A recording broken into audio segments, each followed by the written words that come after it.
Hey everybody, welcome back to another episode of Human Reaction. We're glad to have you here. Please smash the like button, follow and subscribe anywhere you're watching words, whiskey.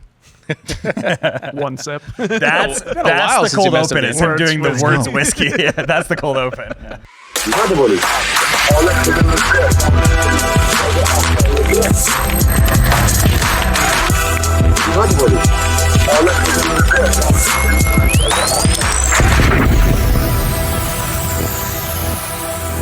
Hey friends, welcome back to another episode of Human Reaction. We are glad to have you here. Please like, follow, and subscribe wherever you're watching or listening. And if you would like to become a member and get access to our exclusive content like the Skiff Members Only Show, go to humanreactionpod.com to find out how. And also come join the Discord where you can talk about the news with us, and you can also post some dank memes, and they might be featured on the show, like this one right here. This was actually my meme, so I pulled it out there. It was just, it's my favorite meme archetype of the week is we have everything that happened around with the UFC fight with like Elon Musk, RFK, Trump going on. And here they are on Air Force Trump eating a bunch of McDonald's, and RFK looking like he was peer pressured into doing drugs to sit at the cool kids table. Can you zoom in on his face? Yeah, his expression so is just priceless. Yeah. He's just so uncomfortable. If we just kind of Like, it's a camera. Oh, God. He's like, this is going to ruin my reputation. Yeah, Donald Trump Jr., he tweeted out, America becomes healthy tomorrow. And Mike Johnson is just happy to be here. Yeah, why is he there? Mike Skiff Johnson is hanging out in the background. I did see a lot of people speculating on this. Is like Trump just gets to bring Mike Johnson along to make him seem cool, and now he's just going to go along with everything because he's that type of guy. He doesn't want to be on the outs of the cool kids club. Yeah. I think it's a good strategy. I think that's probably true because that has been everything that you saw at the UFC fight was just Mike Johnson just being awkwardly in the background. It's perfect. David, what are we talking about today? So Democrats pull Michael Jackson and start looking at the they-them in the mirror. Oh, shit. That was one of your better ones. That was good. Thank you. Yeah, we're going to be reviewing why the Democrats lost the election this year. Less so, we've kind of covered it from why Trump won. And I think this is a major part of the discourse since the election is interpreting what the Democrats can do better, how their coalition needs to change, messaging, strategy, all that kind of stuff. I thought it was because Latinos are racist. No, we're going to get to that. We're going to get to that because it's definitely the Latinx thing. And also, black men are misogynist. Yeah, right. Exactly. More importantly than anything, I want to know what The View thinks. Because we're going to get to The View, but we're going to start out with Bill Maher. Ooh. Did what was probably one of the kickoffs for this beyond Bernie Sanders' reaction. Yeah. And a lot of it's kind of kicked off by Bill Maher coming after the Democrats the way he did. And we got a little live reaction for that. To the losers. Losers, look in the mirror. No? Well, maybe you should. Sorry. Well, that's my feeling. Losers, look in the mirror, okay? You know, yeah. I mean, for months, Democrats have been saying, how is this even close? And they're right, it wasn't. Yikes. Yeah, and he went on in his show. He went on a massive tirade after that. Like he dedicated a whole show to this idea of just Democrats needing to take a little bit of a critical view at themselves and see where they went wrong. And it was met with a lot of vitriol from the left, of course. Mm-hmm. I mean, it's probably one of the hardest things ever, right? To suffer a fairly decisive defeat in any sense, let alone electorally, something you care a lot about, and then go introspective, right? And think, okay, how can I look at myself and how I might have been misled or how I might have, made a mistake? I mean, that's got to be one of the hardest things to do just as a person in general. Well, just look at them losing the entire culture. Look at everything that's going on. Like the UFC was an example of it, but also just everywhere in sports right now, everybody's doing end zone touchdown dances with the Trump dance. And you see all the praise that's coming with Trump at the UFC fight with the John Jones fight and giving him the belts and all of that, right? Like, yeah, I saw him referred to as Republican Caesar. I think it's pretty funny. Well, it's just because the left has had the whole entire culture under its control for decades now, and now it's just all gone. And they're trying to figure out what to do, and instead of kind of building their own culture, they're just like shaming everybody still, and they're not recognizing what happened here. It's like, no, you're not the cool kids anymore. Yeah. Like we're kind of done with the whole shame tactics that you've been putting us on right now. Well, fortunately, I mean, there have been like different responses from various different contingents of the left. Some more introspective and a little more critical than others who are still kind of maybe just keeping the blinders on and saying, no, this isn't happening. This isn't happening. And that's where The View is at. The View is definitely, and we got a video of a View correspondent basically making that case that there is no reason for Democrats to really do it. Actually, it's just Donald Trump. There's not really a case. It's just more of a how dare you question how great Kamala was. Yeah. It's kind of their approach. So, and then of course you got the American people are sexist story, the misogyny, weren't ready for a woman narrative. And then next to that, a black woman, if Kamala's black, indeed. Black. I see the film. She's now a black woman. And I think you got a lot of the low influencer level analysis, which is all about like looking at, and this is really dumb, looking at who had a majority of a demographic vote for Kamala or who voted less than their historical norm for the Democrat and blaming that demographic. And that's what it looks like when you say white women are the problem. Black women are the only people who are good anymore. Black men are disappointment, all that kind Latinos. And Latinos. Latinx. Sorry. Latinx, you can't. Oh, wait. We own the culture now. We can say Latino again. we can say, I don't think anyone stopped. I think there was like 12 people that said Latinx and then they got shamed for it because it was dumb. By Latinos. They were like, what the fuck is that? There's a great skit comedy of from Free the People, and they have these detectives, and they're trying to find Latinx. It's like the X-Files. It's so good. It is so funny. And they're talking to all these Mexicans, like, have you seen a Latinx? It's like, no, man. It's like, what are you talking about? It's hilarious. Let's get into this View clip here. Are we gonna watch it? I don't know where the View clip is. Oh, where's very the top. Right at the very top. The one that says The View. I didn't capitalize the V. Yeah, sorry. It threw me off. I just didn't see. I was looking through every other link besides that one. I'm glad we have the professional in charge over here. Yeah. This is good. Sorry, I was like searching for it, like mad. Okay, here we go. About Nancy Pelosi. Oh, child. She must have been absent the day in kindergarten where they did the lesson. If you've got nothing good to say, don't say anything at all. I mean, why, Nancy? Why? I find this so unproductive, nasty, so unnecessary. It's like she wants to make sure that people know it wasn't her. She has no blame in this. I said Biden should have gotten out earlier. I said there shouldn't have been a primary. Don't blame me. I think it's really unseemly. Yeah. And, frankly, it's done with, right? These criticisms against Biden, look, we will never know if the result would have been different had Biden stepped off earlier. We will never know if the results would have been different if he had stayed in. We will never know if the results have been different if there had been an open primary. What we do know is that Biden is in there for the next 2.5 months. And this is what I'm going to tell Joe. Joe, since they're talking smack about you anyways, you know what? Baby, pardon Hunter. Yeah. Pardon Hunter, because basically America just pardoned a criminal who was convicted of felonies. Yes. Huh. Interesting take. That was a strange, she's going one way and all of a sudden just like, you know what, pardon Hunter. I was like, where'd that come from? What? Why?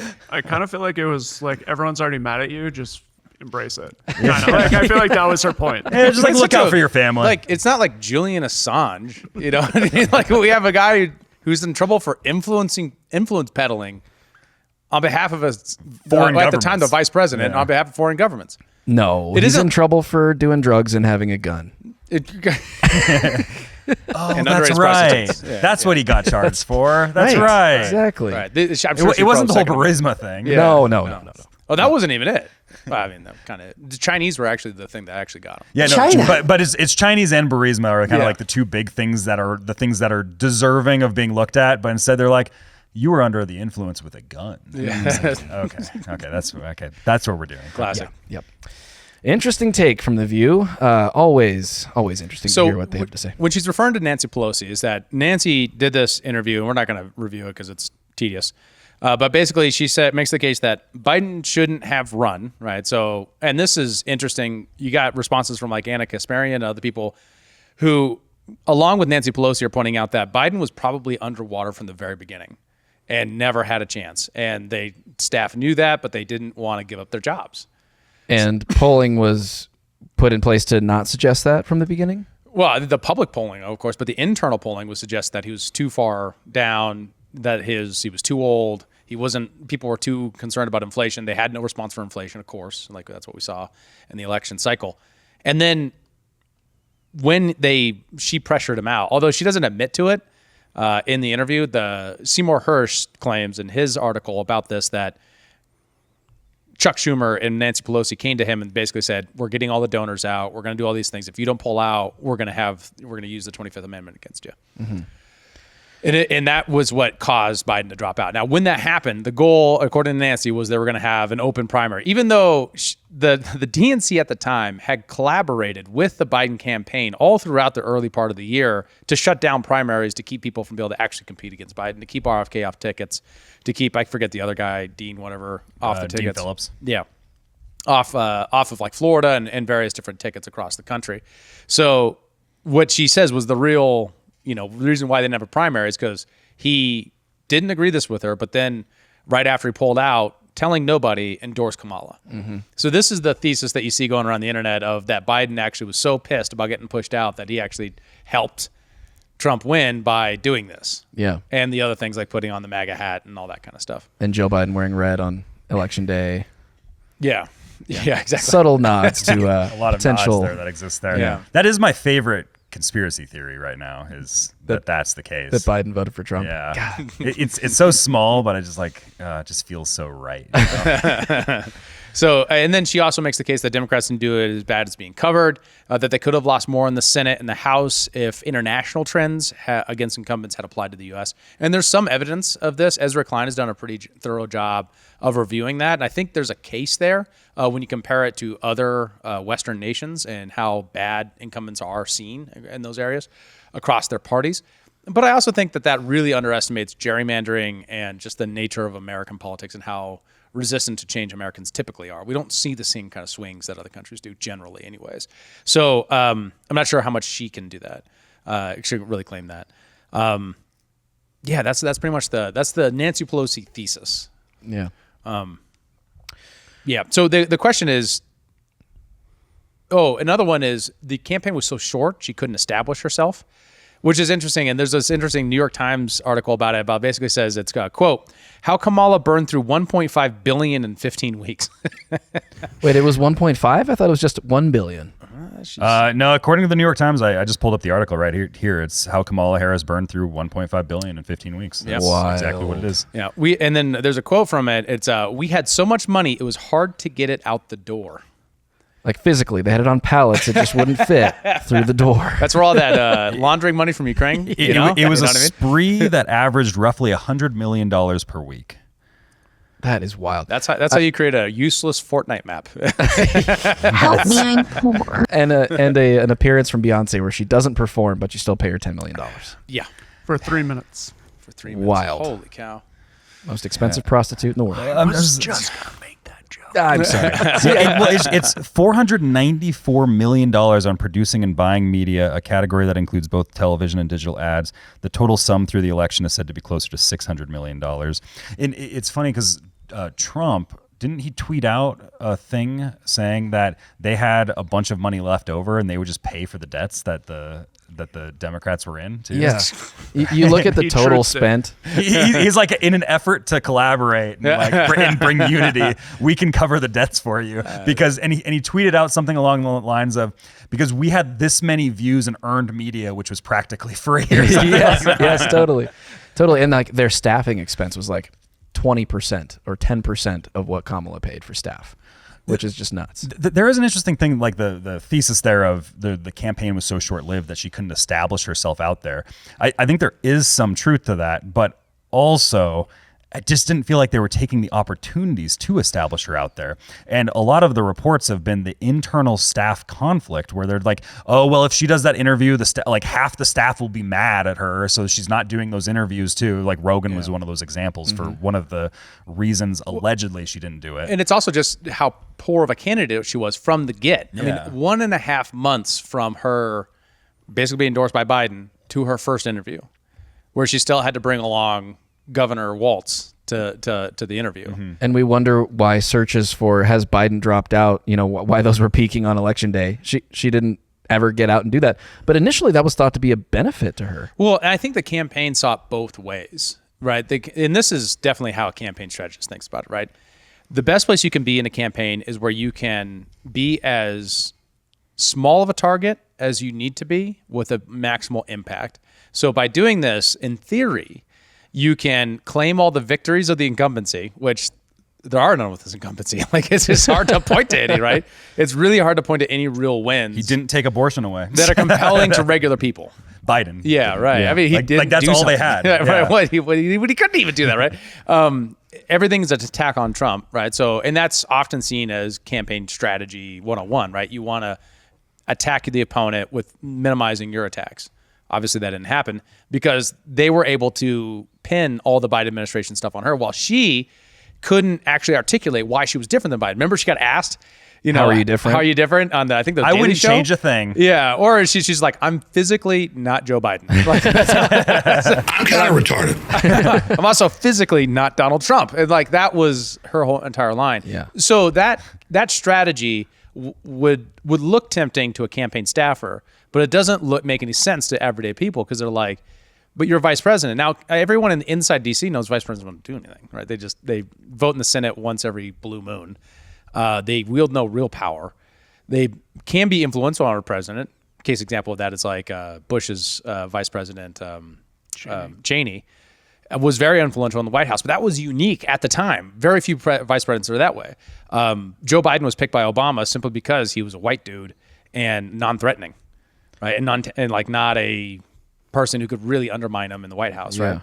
Well, you've probably seen the meme of like Obama saying, I need a vice president that's dumber than me, and it's Biden. And Biden saying, I need a vice president that's dumber than me, and it's Kamala. And it's Kamala saying, I need a vice president that's dumber than me, and it's Tim Walz. It's like, it is a race to the bottom over there, that's for sure. That is a tactic, though. Like, FDR did the same thing. It was like in kind of the effort of installing himself as dictator for life, which he was, kind of technically speaking. Yeah. Interestingly, though, on the other side of the aisle, you see Trump arguably putting a guy who he may think is smarter than him in a lot of ways, and who really is in a lot of ways with J.D. Vance. It's actually a much more like entrepreneurial approach where, the adage is you want to surround yourself with people that are smarter than you, right? Well, it's also Trump is very, very, very, very, very strong right now with his name ID, popular across the country, within the support within the party.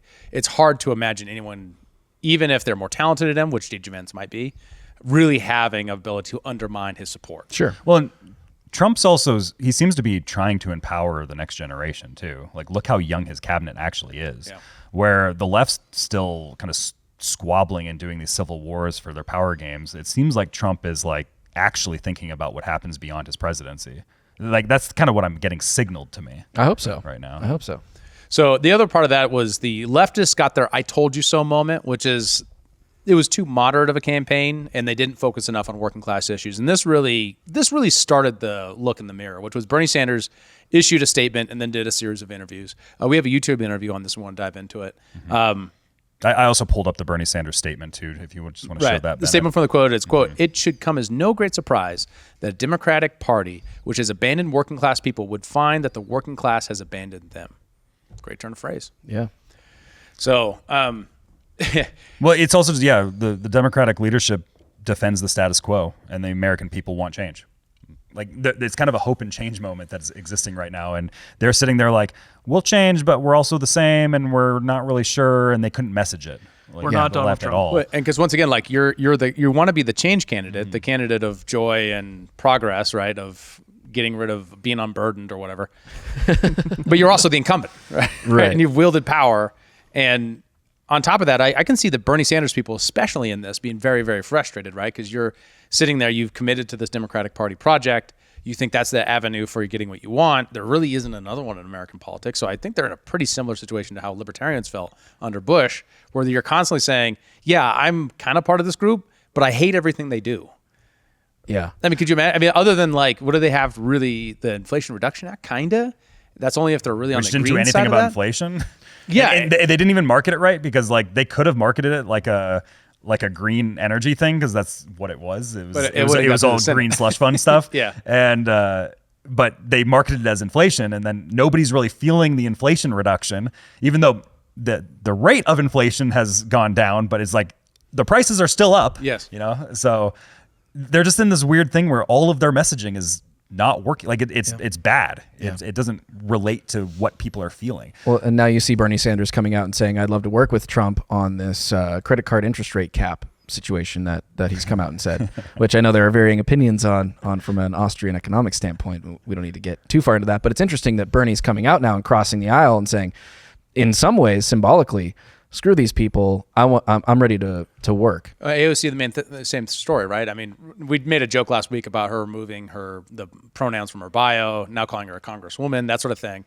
And we also had this quote. It's our main project is to unite the working class against a fascist agenda, right? So they are saying, okay, we're going to abandon the woke left. We're going to still count on their votes and count on their support, their activism, all that kind of stuff. Well, we'll use them as a cudgel. Exactly. Right? But we're going to brand ourselves now as the working class group in order to try to regather that part of our demography. And I don't know if it's going to take some time before that rebranding can really happen, because obviously they can promise more. They can say, we will tariff harder. They don't give a shit, right? They'll say, we could subsidize more. We can do card check and things like that Republicans will never pass. Card check is basically removing anonymous voting from becoming a union. And various different other union reforms to try to make union busting harder and make union formation easier and union pressure and union power more strong. But do you think that there's a component of that where the actual working class of the unions are recognizing that the union leadership is not on their same page? Well, and I'm not. So I think leftists identify working class with union, but I don't think that's actually how it works, right? Because working class much larger, union membership's way down across many states. Right to work is spread for good reasons, and I think a lot of people are skeptical of unions for good reasons. So I just don't know if. And obviously there are some good unions, right? But I just don't know that there is a clear case that cultivating more union votes means more working class votes, other than as a branding project. Sure. Right? You can more clearly say, hey, this guy who is on my side than the plumbers or whatever, boilermakers or Teamsters or whatever supports me, and he's one of you. Might work. But once again, how do you compete with Donald Trump's celebrity? Right? But that's only this is a positioning for 4 years from now, not for now. True. What else we got? Do we want to do the Bernie Sanders YouTube interview? Nah, we kind of covered it already. Okay. That's pretty much this case. Nancy actually responded in the same New York Times interview that I mentioned earlier and said, basically he's never won anything. Bernie he hasn't? got backstabbed. Yeah, right. Because the DNC sabotaged his campaign. Yeah, what the fuck? Yeah, right.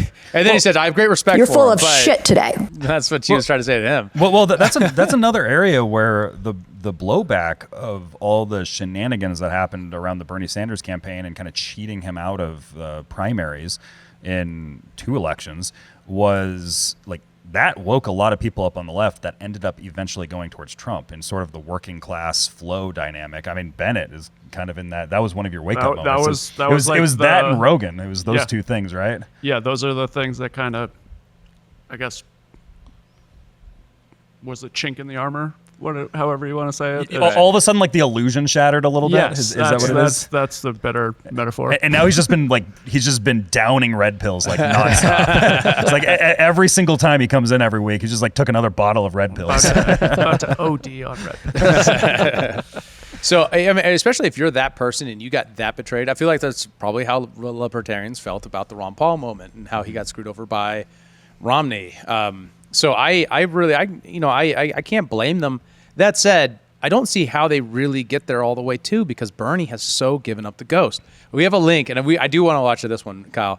10 days before the election, this is something that Bernie Sanders put out about Kamala Harris and the Biden administration. I believe that President Biden in many ways has been the most progressive, pro-worker president since FDR. Yeah. Think about that. Now, he was saying that 10 days before he wrote the thing about how the Democrats abandoned the working class. I wish you weren't a liar. What are we doing here? How does anyone take this guy seriously? It's ridiculous. That is the thing that I feel You would like never catch Ron Paul doing that about campaigning for some fucking Republican saying, "Oh, he's the most free market person since Calvin Coolidge." No way. Well, no that way. was always the argument in 2016 too, right? Where people were comparing Ron Paul to Bernie Sanders because in a lot of ways, Bernie Sanders is the Ron Paul of the left, but that was Ron Paul never went and endorsed John McCain after he lost the election. Well, Bernie Sanders did go and endorse Hillary Clinton after he lost the election. Right. And it gets worse from there. Like, he keeps on campaigning for these people as they do new wars all over the country, all over the world, as they abandon the working class with the Inflation Reduction Act, driving all that towards green jobs. Now he can, politician his way into justifying it. I'm sure he voted for it. But it's like, it's such an impoverished position if you actually had his philosophy, which is giving giant checks to major corporations just because they're your favorite major corporations. Right. Well, I mean, the other piece of it is, too, he is a millionaire, not as much as some members of Congress, and he does have 3 homes. Yeah. As Dave Smith aptly pointed out in his show recently. And he's got a house on Lake Champlain, as Dave called it. A small summer home. Just a small summer home. So it's like, it's a disingenuous position anyways to be saying down with the rich when he is one. Well, he also made $1 million on a book about how it's bad to make $1 million. Yeah. It's not, Saying he didn't donate all that to charity? I'm really surprised. No, he bought a house on Lake. Lots of people do that. I don't know what you're talking about. So, yeah, I think the leftists are having their day. I really am skeptical of this narrative. I don't know if it's actually going to work because I think they've burnt up their credibility with that crowd so much. The Democrats Party's assessment is too woke. So we had Brianna Wu on trigonometry this week as well. She was a former Gamergate reporter, like a news reporter for like Kotaku and like those sorts of like left-leaning game journalism. And then she went into politics and she ran for office a couple times. And she's a trans woman. And gets on and basically makes the case to these 2 comedians that, well, the problem is that they're too woke, functionally, the Democrats. That's an interesting perspective coming from a trans woman. Yeah, right. I think that's an important part of your ideology. Well, and I think the difference is, and she makes this case, and honestly, I didn't know Brianna Wu was trans, to be honest, until this moment, until I watched it. I was like, oh, wow, I didn't realize that. And that's because it's not like the thing that she leads with, right? It's not as critical to her identity. She wants to be known first as a reporter and a congresswoman and those sort of things. So the deepfakes are getting better. Yeah. Yeah. Okay. I plead the 5th. Cut that out. Did you get? Nope. Did you get fooled once on the internet or something? No. I was saying you did. Why? Do we want to show it here? I got it pulled up. I'm a terrible. Trump, but they don't like the Democratic elitists more. They hate us more. They hate progressives more. They hate the people that announce their pronouns more. They hate the people that do land acknowledgments more. They hate the people that derail every single conversation into racial grievance more. They are so sick of that. And until the Democratic Party can back away from the abyss and turn into something that normal people are going to vote for again, Trump and the Republicans will stay in power. That's just a fact. I mean, I think that's a very honest take. Mm-hmm. That's a lot of viewers on that, and I think that's probably the biggest take that most people are taking right now. It's like something about the trans ideology is really made the decision-making process in the campaign world impossible. So you can't make sound strategic decisions like Joe Rogan, for example, and not going on that. And it's also you're just afraid everyone's gonna leak. Everyone's gonna tell on you to the press, or someone's going to quit and write a nasty letter. That ideology comes first ahead of winning elections, which the Democrat Party traditionally is built on the maintenance and acquisition of power first. It hasn't been traditionally. They've had their factions, but those factions have been so united for so long. It's really hard to imagine how we got to this place other than Obama taking his dose of that. It's also just where the American public is right now. Like the two major things, I think, 3 major things, I suppose, is if you want to throw immigration in there, is just where the economy's at, and then just people are, I think, just done with the whole woke shaming that everybody that has to go. Everybody's kind of done walking on eggshells. I think everybody is starting to wake up because the internet is we live in the internet age right now. You can't micro target all of these groups anymore because the traditional campaigning philosophy for decades was always you micro-target every single demographic with a very specific message. But now because the internet exists, everybody's seeing the same messages that you're trying to micro-target to people. Right. It was like the situation that happened where Kamala was running a pro-Israel ad in one place and a pro-Palestine ad in another place. Anymore. Now both sides can see that they're being targeted with a different thing. They have to sit there and be like, well, which one are you? But before they could actually get away with it, right, because it was much easier to confine the micro-targeting inside. Well, and that's another example too. And this is interesting because it comes with Brianna Wu, whose number one issue is Israel. Right? She said she almost voted for Trump because of Israel, because she thought Kamala was bad on Israel. That's how bad it is in that group. Wow. Now, this is not a place where I have a dog in the fight, but it's pretty clear to me that as far as for the leftist Bernie Sanders types, they're not on board with Bernie's position on Israel anymore, much less Kamala's. So that's another major demotivator. All your activists who are most passionate, they're out. And they're not going to work for you. The whole identity is just like crumbling in front of it right now. Yeah. Well, they can't maintain all of these different groups together anymore. And they used to be able to do it. They maintained all these groups through fear of being like, they're going to put you back in chains and they're going to take away your rights. And it's all the same fear tactics. And it's just like, and the Republicans are going to hit you on that group, that group, that group, that group. All of your rights are gone. And now Trump went into office. And he was the one president in however many years that went into office, and none of that happened. And then they have to be like, well, that didn't happen. And then there's been 4 years without him, and inflation went up. So. But he's Hitler. So they're like, democracy.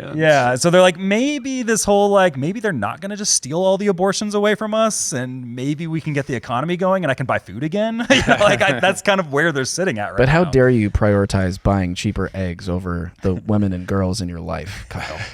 How dare you? Tim Dillon went on a rant, and it was kind of funny, where he was talking about he's going to vote with the kids, like a mom going to vote with the kids, and was like, no, we have to vote because I need to have an abortion, and she's telling the kids that. And the kids, he's just like, I'm imagining the kids are really smart, and they're asking her questions like, but why are the interest rates so high, Mom?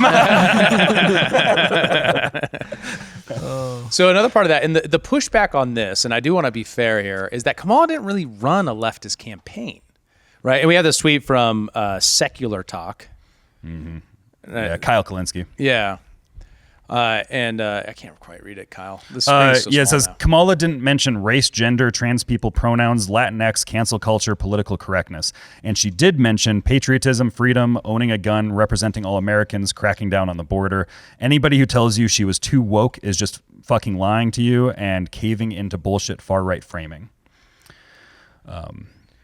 Interesting. Yeah. So this is the difference here, and what he's confusing is what Brianna Wu's talking about is the Democrat brand, like the way our culture orientates to the overall branding of what it means to be part of that party, to run that party, to be an elite in that party, as opposed to the Republican brand in the moment.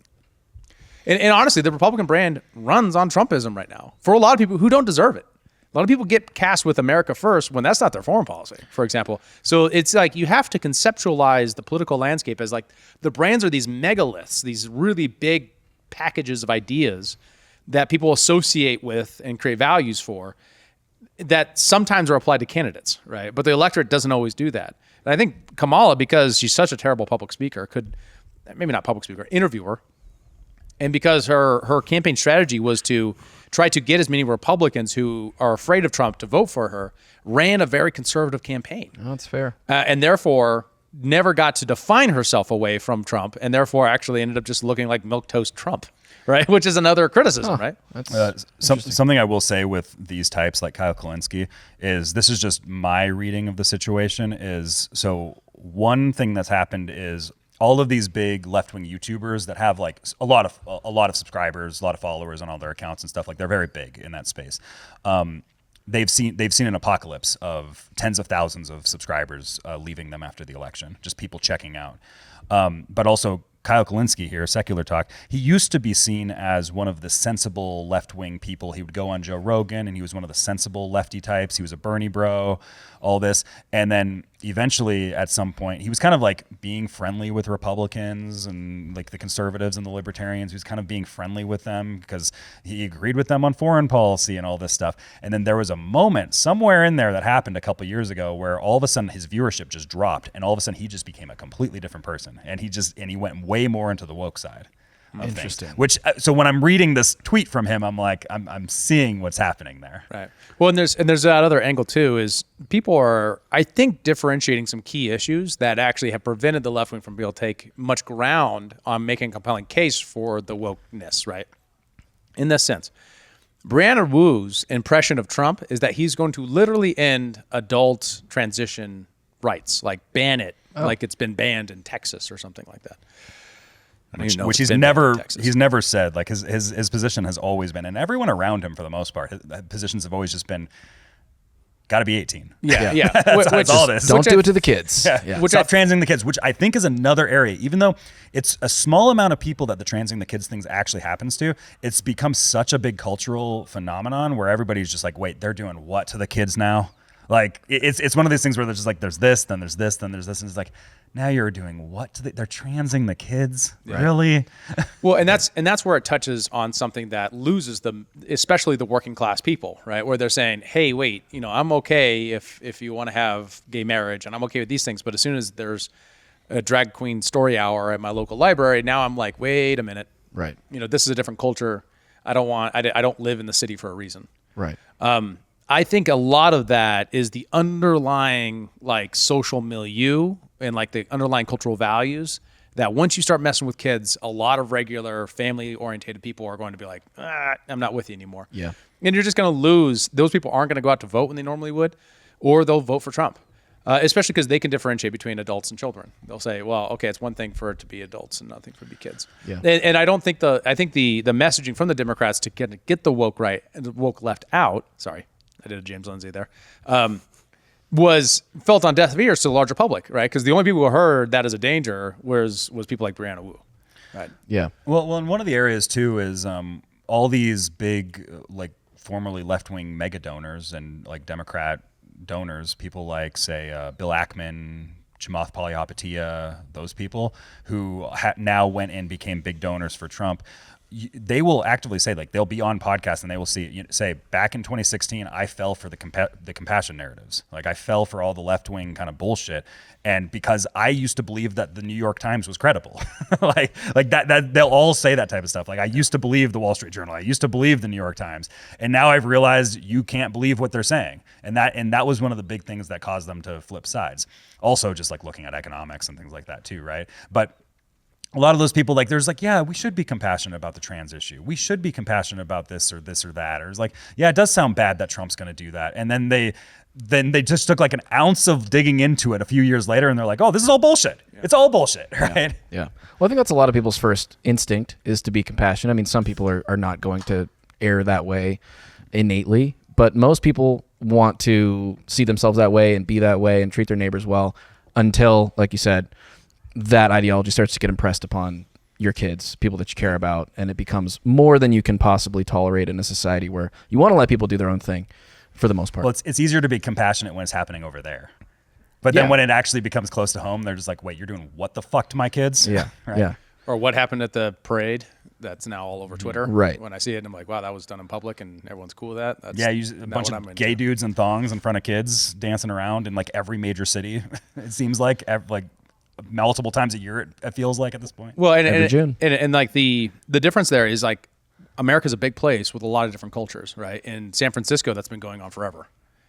No one cares. You live in San Francisco. It kind of goes with it. It's part of the culture. But it goes with San Francisco. Yeah. Berkeley culture right there. Yeah. But the internet kind of makes this mass milieu and many identities within that then tier up to these things. And then you get watershed moments, which can be, give you a false impression of the overall picture, which I totally get that. Some people think every college campus is Berkeley or every college campus is the same. It's not. Lots of different college campuses have lots of different cultures that go along with it. It can give you a bad impression of the overall segment. But that doesn't mean when running a national political campaign, that isn't going to be an underlying motive when you overextend that way. And it's the same thing. If Republicans were killing abortion doctors, we would have a problem with this on the right now. But for whatever reason, the circumstance, the unifying figure of Trump, the messaging has been way tighter on the right than I've ever seen before on things like that, right? I mean, there are factions of the right who do want to ban adult transition therapies, right? Mm-hmm. but they're the minority, and or they're ban all immigration or something like Right. that. Like there's all these radical factions that exist. Most people within the right wing are actually fairly moderate on their positions. There are these extreme factions, and those would end up usually getting blown up in the media space as being like, see, this is what Trump wants to do, and you're like, okay. Right, and that worked at one point, and now doesn't. And now people are kind of taking the smaller segments and the more radical segments of the Democrats, and they're casting down the larger Democrat, in part because the Democrats are so beheld by this, they can't disavow them, right, and keep their coalition together at this point. Yeah, that's very true. So the other part is and I like Ezra Klein probably has one of the better ones on this, is he thinks this is the death of the Obama coalition. But I think is the right way to think about it. So remember 2008 and what happened in the wake of the 2008 financial crisis. You have the rise of the Tea Party and the rise of Occupy Wall Street. With all that pressure on financial institutions, you had this strange pivot where they all went very left. They all got on board with Obama, and you saw a very interesting pivot away from the Bernie Sanders like leftism to a more Obama, we like technology, we like Wall Street, but we're really focused on, and this is a Hillary Clinton quote, ending the banks won't end racism, right? And that like pivot to social issues instead of economics in like the more progressive vision for economics has undermined their case. To the point where you're now losing the working class. Additionally, that the reflexive defense of all institutions, right, of saying, well, I mean, we need the war in Ukraine. I mean, obviously, we need the military-industrial complex now. Once you're defending those institutions, you're no longer stirring left passion against those institutions that they spent a decade and a half advocating against. And so, like, Obama subtly switched them all pro-war over time. Saw this with Syria, initially, couldn't get the support he wanted to actually declare war in Syria. So what he did is he did a backdoor using covert ops and stuff like that, using the Arab Spring, Libya, what else am I thinking on? Somalia, and a bunch of other countries. Egypt. All of those operations were then done under him, right? And you can see like the over part of that with Libya, for example, and Hillary Clinton's wars. Those things are now kind of identified with leftism. So now she can, go around with Liz Cheney and credibly talk about how Donald Trump's a threat to the global world order. And leftists just can't go along with that. At least the people who are most passionate, who are mostly going to be the people who are going to articulate for your campaign. It is interesting. I've seen a lot of discourse on this about Obama, where there's a lot of people that are like, I'm kind of mad at the Democrats, but they always viewed Obama with this extremely positive light. And I'm seeing a lot of those people saying recent months have completely changed their views on Obama, and it has to do with a lot of people that thought he was fairly honest. In general, scandal-free, of course. No scandals. But then they watched him because like there's people that exist on the internet and they know the things like the both sides narrative is a hoax, and they know the Russia stuff is a hoax, and they know all this. But then they saw Obama parroting all those things that have been debunked years ago on the campaign trail, and they're like, oh, he's just like everybody else. Like I've seen a lot of people have that like light bulb moment in recent months because of that. Well, same with him calling out the brothers. That was another big one. Yeah, a lot of backlash after that one. Yeah. So like I think there's something true there where the Obama thing is just gone, and I think that's the reason why Michelle never ran or like never jumped into the ring. There was always discourse on that, and that was the theory that I proposed on this podcast. Was I think that they're worried about the Obama legacy. I don't think that they can. I think that there's going to be so much dirt that gets brought up if she was the one that ran there, where it would just be over for it. So like this historical moment that he had where it's like first black president, perfect president, scandal free, all these things, all of that would have been gone away if it ended up being him or Michelle versus Trump. For sure. For sure. So the other part, one of the other assumptions was more Latinos and black vote equals Democrat victory, which has been surprising. Like we've covered it too. Like the minority shift on Trump. Now Latinos shouldn't surprise people as much as it does because Bush won the Latino vote. People forget that. But with the increased amount of Latino vote, total amount of voters, I did forget that over that time. I feel like I'm always bringing it up, but I always have to remind people. You brought it up recently. I wasn't listening to him then. You said because Bush spoke Spanish, which I didn't know. Yeah. Hola. He was governor of Texas. So. I put it together after. So that assumption turned out to be false. Like that Republicans could cultivate more minority votes out of those communities. And you wonder if that's Republican positioning or just Trump as a figure. I don't know which that was. It's hard for me to tease that out. I don't really understand. And I haven't seen anything yet that really explains why I think Trump it's was able third to gain option. those. The narrative wore off that the Democrats had captured. Like the mind virus that they had planted has largely been cured, I think. Because I think it was just the racist narrative was so strong for so long, especially during the Obama era. And now everybody's like, nah, they're not racist. Yeah. And they're just like, we can stop doing this now. And I think it's just worn off. And now all these groups are starting to come in. Yeah. A lot of the pandering too. I think a lot of people are sick of being pandered to. Is it that like things like Black Lives Matter promise so much and then so under-delivered? Right? Like also, it was just so blatantly corrupt. Yeah. Like I think a lot of people were like, yeah, compassion, Black Lives Matter for like a year, and then they realized how corrupt it was. Or then they did that. They said that. They gave their support, and then that support went to the political power of Marxist radicals who were like, and now we're going to end all police. And all the owners of the organization. Wait a minute, I don't want to end all police. I want to... And all the owners of the organization got super rich and bought multiple houses. Yeah, well, I don't know how much people know stuff. that. I think that's a good case. I don't know how much regular people know that, but I do think is the general impression is that was a grift. Yeah. Right? And that griftiness has jaded them on this whole narrative and made them resistant like a virus. I think black men in kind of general message. have believed that it's a grift. Yeah. And I think it's also just because of like where black men in general tend to get their media from. They see the grift, and I think they're seeing it more than black women just because of the demographic difference of where they go for media and kind of the things that they're involved in. A lot of black men in general, like they highest demographic in crypto, for instance, and that's a super libertarian space, right? Yeah. There's all these like massive conspiracy theory type of stuff of like believing how much they want to try to control the group that exists in those communities. I think those things are very pervasive in that community, and so like I think black men in general broke out of the spell much faster than a lot of groups. Didn't you say Rogan was the biggest podcast for black men as well? Yeah, I mean he's the biggest podcast in 90 countries in the world, right? Like he's the biggest podcast for everybody, right? That's a big podcast. That is. God damn. And the last part of that assumption of the Obama coalition was that unions and working class people would forever be blue just because they'd always has been, and that was just turned out to be a false premise. And that's why Trump is so dangerous for them. Now the question is that a Trump phenomena, or is that a position phenomena the Republican Party can take and move forward on, or not? I think it has to be a little bit of both. I mean, right, like you're seeing just like the larger macroeconomic factors. People are seeing themselves and their families worse off now than they were under Trump before. And then also you have like the cult of personality stuff, the being relatable, identifying with him. The way that the justice system has gone after him, I think, has probably resonated with people who have had the justice system go after them systemically in a lot of ways for a long time, with the war on drugs and many other things. Like it has to be a combination of factors that's pulled such a broad coalition of people into this tent.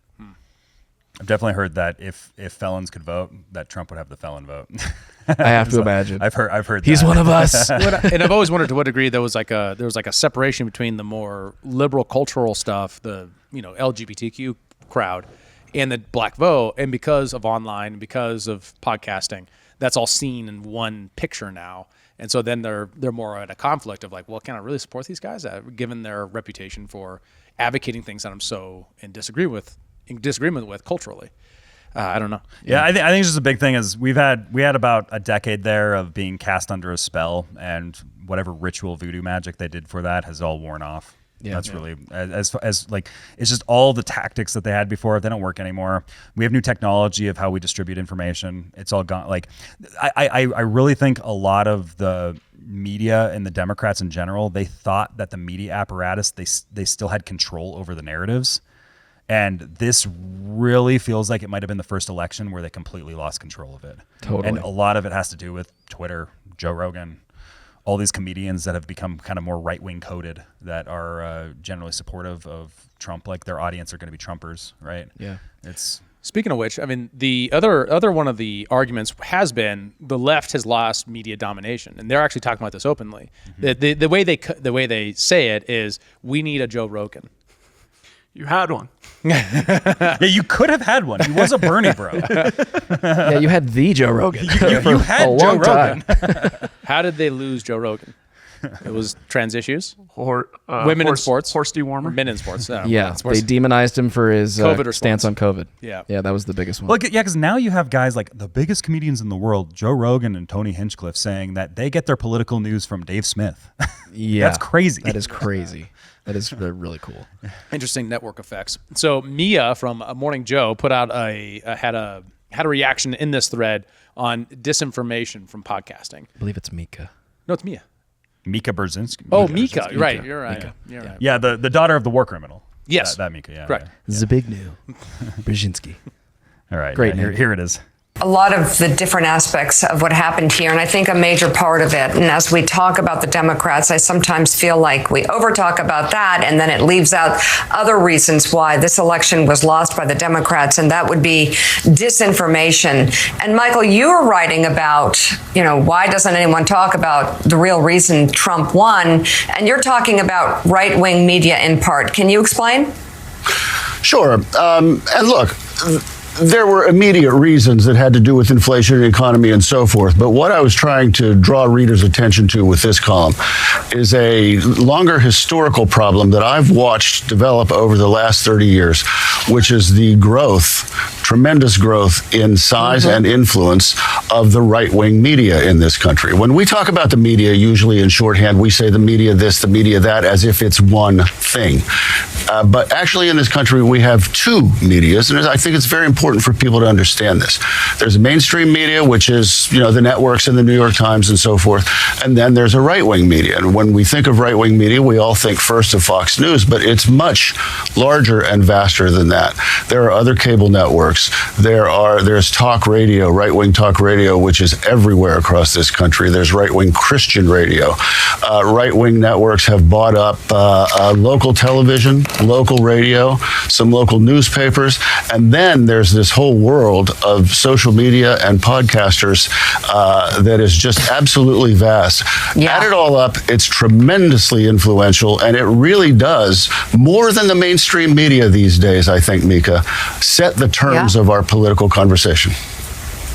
And do you think that are we also talking about disinformation, or just a lean to the right in terms of how the point of view that is presented? Force the narrative. Well, sure, there's both. Isn't that clip in the right time, right? I mean, it's just so perfect. Oh, sure. There's a magic to the proper ending of a clip, and that was it right there. That was it. But what about disinformation, Joe? First off, congratulations on winning the election. Good job podcasting. Good job, everyone. You're Guys, welcome. we won. You're welcome. We won. Take that, MAGA. Corporate media.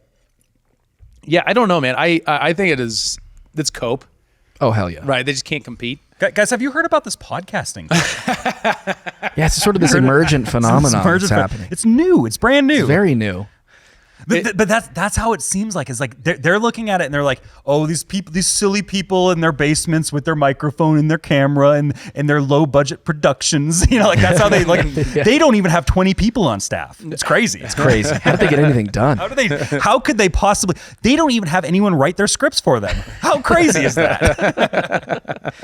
You know what I think is an interesting phenomenon right now that podcasts don't have an advantage over is we don't have newsrooms of reporters gathering actual information on the ground. I think that's where podcasts have the biggest opportunity to grow, is bringing that component in, the actual news gathering.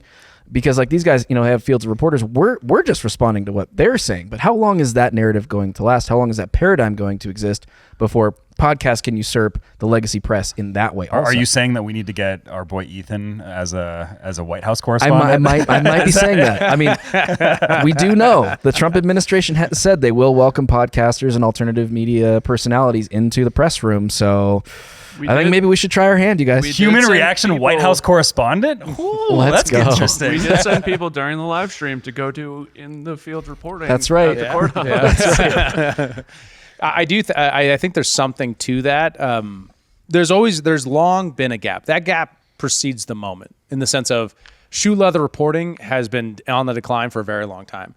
It's on the decline because of what? I was just thinking of Tucker Carlson's email response. Oh, Where he literally said, Shula report.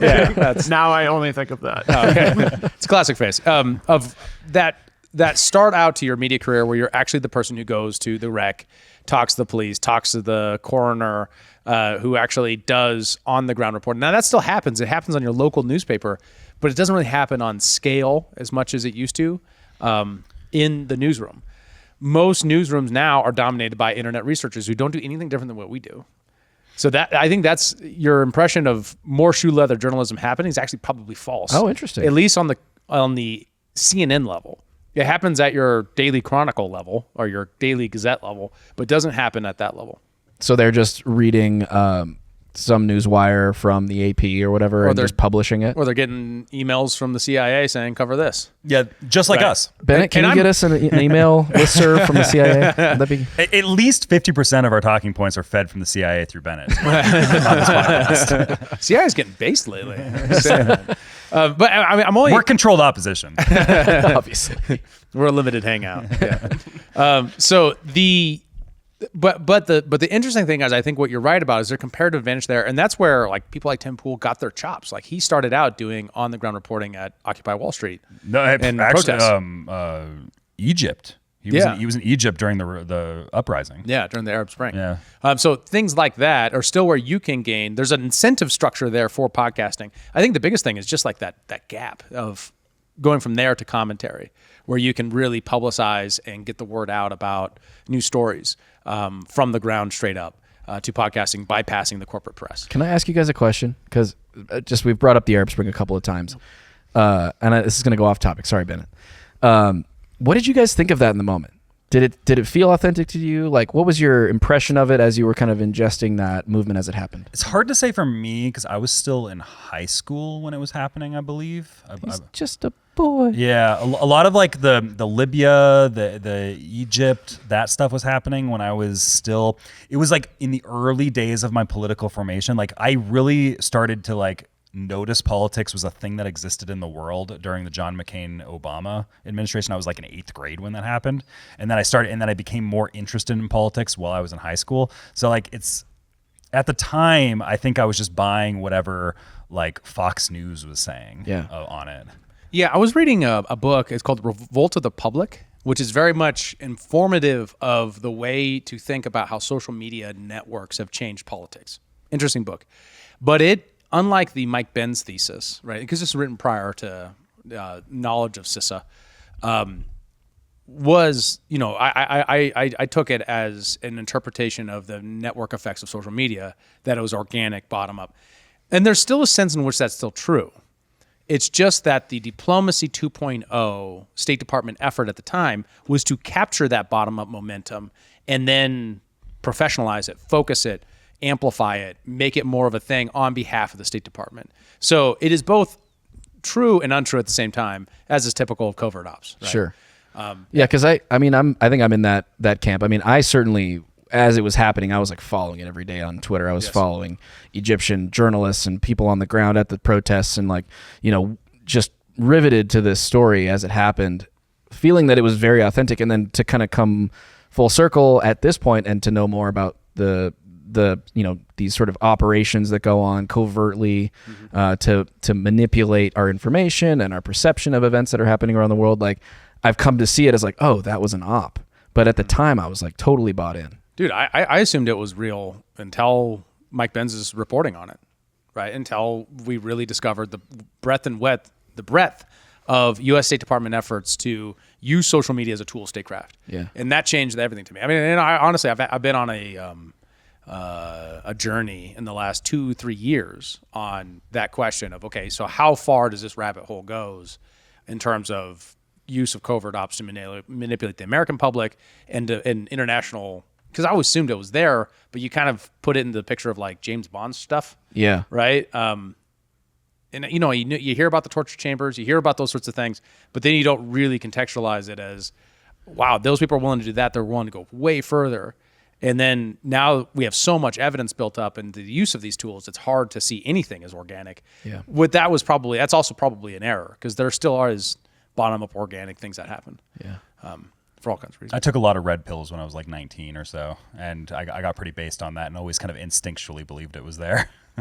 I was pretty like, Okay, especially on the social media You're stuff. just cooler than all the rest of us. But especially on the social media stuff, like I went from like your Bill O'Reilly, Glenn Beck Republican in high school, Mitt Romney Republican even, because like that happened when I was a senior in high school, to like 2 years later just going like full ANCAP anarchist, and then taking a pretty like doing deep dives into things and following reports. Like I was pretty aware of the CIA/FBI influence going on in Facebook probably in like 2015 or so. Like I was pretty aware of it. And the thing is, the New York Times was aware of it too. Like there was New York Times reports about it. Sure. But it wasn't a sexy topic at that point where everybody like believed it. Like everybody knew that Facebook had a trustworthiness score and they were really controlling narratives, and that there was CIA assets that were working in with Twitter and manipulating algorithms in the Middle East to try to like steer things in certain directions. Like it was, you could see that it was there at that time. It's just, it wasn't like the sexy topic like it is now. I think it kind of blew up around the Cambridge Analytica scandal, right? Where it came to light that like, people were using Facebook to manipulate elections around the world, to influence public perception. Yeah, and it was one of those things. Is like it was really surprising to me. Like I like to rag on libertarians. As Bennett knows. Mark off your bingo cards, everybody. Like take a drink. That was the really surprising thing was in 2020, especially while COVID was going on. Like it was like how many people that I felt like philosophically, I feel like they should have understood and instinctual, like had the instincts of everything that was going on around COVID, everything that was going around social media, the Hunter Biden laptop story, all that stuff. But then I just like saw everybody just fall for the narratives of everything, and it made me realize at that time how much control the corporate media and that whole apparatus and how that system still had. Like I had thought that maybe we had beaten that by that point, but now it's like in 2024, it's like, okay, now I think we've actually beaten it. Like now the trajectory is really strong for. It feels like the average person paying attention kind of gets it. Like they instinctually understand this now. I think we'll really know we've won when Elon buys MSNBC. That'll be that. No, and then CNN, installs CNN. or whatever. Or when Elon buys the CIA. And installs Alex Jones. Yeah. All right, back on topic. So one more is just two more really that I want to make sure we hit, and before we hit on to the Trump and foreign policy thing, is one of the narratives that isn't arising at all is Kamala as a flawed candidate. The right talks about it, but the left is not, that I could tell. No one's really willing to criticize her. She's a black Indian woman. Of course she was great. Well, She had all the celebrity endorsements. and the way they... Beyonce endorsed her. Queen Latifah. Eminem. They all got the Diddy call. like, for example, say her name right? And that narrative of like, if you say her name wrong, you're a racist. Those sorts of like, I'm gonna be honest, tactics. I don't know what the proper way is to say her. It's gone back and forth so many times. I don't get it. I don't know what the proper way is. Well, they did it on the campaign I try my best. David is hooked on phonics, and even he knows how to pronounce it. Okay. Get it right. Kamala? Like Comma? Like comma? Camelot? Like a Kamala? comma, la. Okay. I've been saying Kamala this whole time. Am I a bad person? I have too. A little bit. It's a thing. Okay. I actually got corrected while doing the research. Well, here's the thing. She said it both ways. Yeah, yeah. And so does Biden, and so does almost everyone who works around her. It was only used as a weapon to attack Republicans when convenient, with a racist slur like thing. Black woman or Asian or what race is she? All that kind of confusion around that wasn't in her benefit, right? And her inability, her switching of accents, and that getting exposed, I think was really... That was so weird. It's so weird.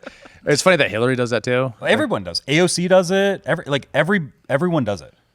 I think it's for Trump. Well, I think it's a bit of human nature, actually. I mean, it's sort of a component of mirroring, right? Like humans tend to emulate their counterparts for mannerisms. For one night?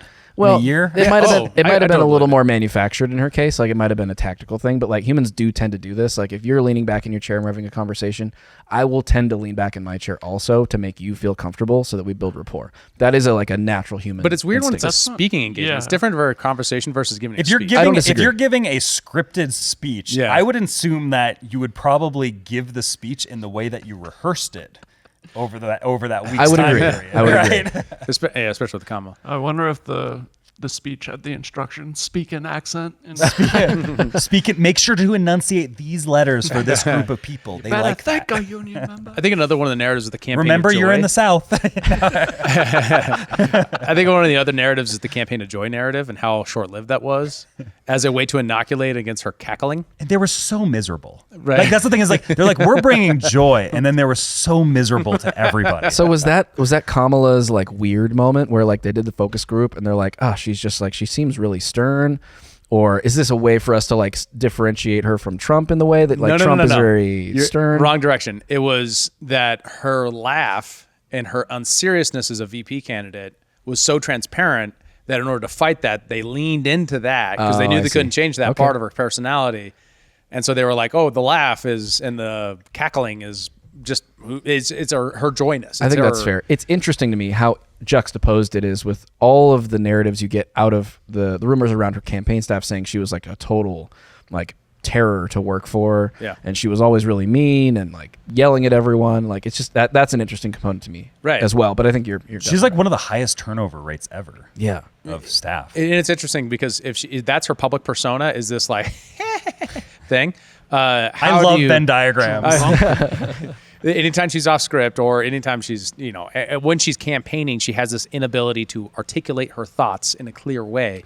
It became a way to lean out of that by leaning into it, right? You basically say, well, this is how her attitude in politics is, this should be joyful.